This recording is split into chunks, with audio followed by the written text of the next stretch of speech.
Hello and welcome to the channel. If you haven't done so already, make sure you hit that like button and subscribe. Really appreciate it. So this is the Apple Vision Pro. Now, when it comes to Apple, we've all known Apple from a really long time ago. You know, every time they come out with a product from the first iPhone, it revolutionizes the market. And this is something that's gonna it's totally revolutionary comparing to the VRs that we're used to. Most VRs don't have the capability of what the Vision Pro has. The fact that you can take it out on the go with you. I mean, you do have something like the Quest, but the Quest still needs to be plugged in into some sort of power source in order for you to operate. You know, same thing with any kind of VR that's out right now. So this is something completely revolutionary, and you know what? I'm gonna give Apple their flowers by the amount of money that they're asking for this particular product. It's a lot. It's not for the average consumer. It's for people that have money.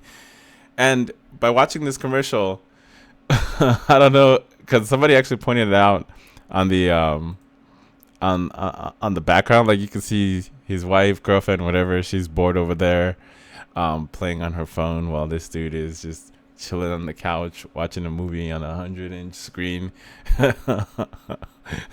So I thought that was funny when somebody pointed it out. But anyway, that's not the reason of the video. The reason of this video is, unfortunately, when you have something new, people are going to be doing stupid things with it. Like for this, like this one, this guy is driving a Lamborghini with his headset on. You know, it's such a great idea. You know, it's great. Good job, buddy.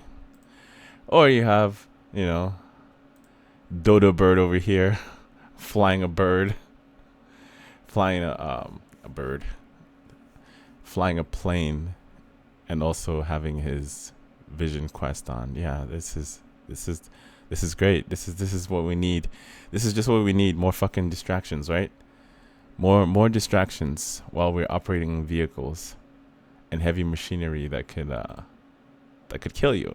Now, this one is not so bad, honestly. I mean, you look ridiculous. You look ridiculous, sir.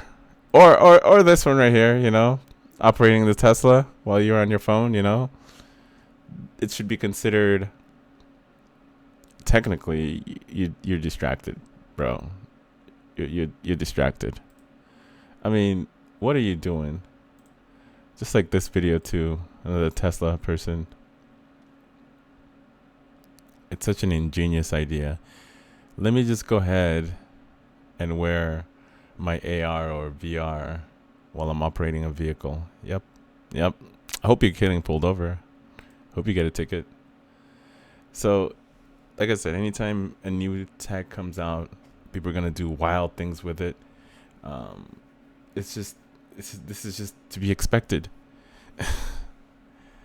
But I feel like with any product like this, with such a niche market, because this isn't going to be affordable to the normal consumer, you know, that's making a certain amount of money. You know, they're not going to be able to afford this. So of course, since this is the pro version, expect Apple to make a cheaper version of said product. It's going to be a little bit more affordable and a little bit more competitive. But from watching MKHD's video, to me, I feel like there isn't that one killer app that I'm gonna be using it every day for. You know what I mean?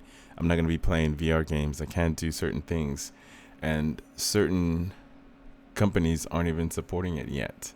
And I said yet because it's such a crazy price that not a lot of people are gonna be purchasing this product. So therefore, some companies aren't investing in the ecosystem because there's no money to be made for them. So it makes no sense for them to make that investment. So maybe later on down the road, I want to say a few years from now, when we get like a second iteration of Vision Pro 2, which will give you a little bit of a bigger battery, which is, hey, the bigger the battery, if they can make it slim and still fit in your pocket, the better it is. So you can use it remotely, comparing to being stuck on the wall or something. So that's one thing that I give the Vision Pro. a lot of credit for is having to take it on the go, whether you're in an airplane. I was just watching a video on a guy using it while he was in the flight. He wasn't flying the plane, but he was taking the plane, you know. So to me, that's something that's cool. You know what I mean? Having a big ass 100-inch screen TV right there in your face. But who knows what the long term ramification of using that kind of product for extended a period of time is going to happen. So we won't know any of this stuff until, you know, a couple of years from now. And I cannot wait for the second iterations of this product, and hopefully more developers and other companies sign on to make more applications, make it more available so everybody can use it. You know, that's my thoughts. Let me know in the comments below. As always, make sure to like, subscribe if you haven't done so already, and I'll see you in the next video.